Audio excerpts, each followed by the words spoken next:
I went through all that effort and energy to get a law degree so that I could have autonomy, right? That's the difference between people who have more advanced degrees. You would hope is the ability to have some autonomy, shape your practice the way you want it to be, and don't let anyone tell you, but you can't do that.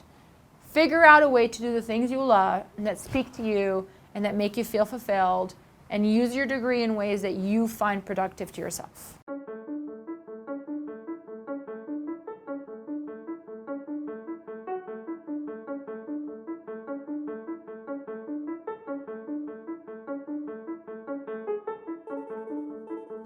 I wanted to fight for other people.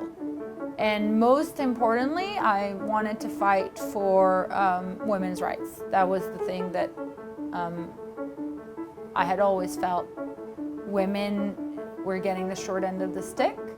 And so that's what I thought I was going to go into law doing. I thought I was going to do international human rights, and I was going to work for the UN or a nonprofit organization or something like that. I think that's where I went into. But I always knew I was going to be a lawyer. Either I was going to be a lawyer or an actress, and I picked lawyering. It's more secure. First, read the rules. I continue to read the rules. I try to do it on a daily basis. I sit down and I reread the rules.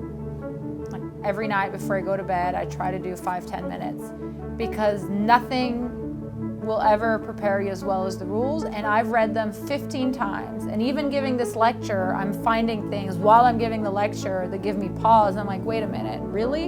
And I've read them 1,000 times. So I just wrote a chapter in a book on this particular topic. The title was "They Will Crush You If You Let Them Don't." So one challenge is this notion that you become indispensable, and that you're the only one who can do certain things, and that no boundaries are valid, and that you are entitled to, that your job is all consuming and the practicing law should take over your entire life.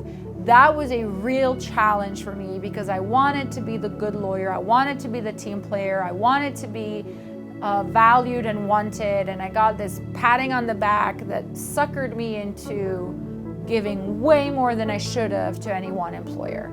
So I think that's one challenge of, like, be willing to set boundaries and practice law in a way that is not destructive to your mental and physical well-being. I have a doctorate in space law, which is really weird and off the beaten path, but that's still legally related. I have 4 children. I guess that's a fun fact for me. That's it.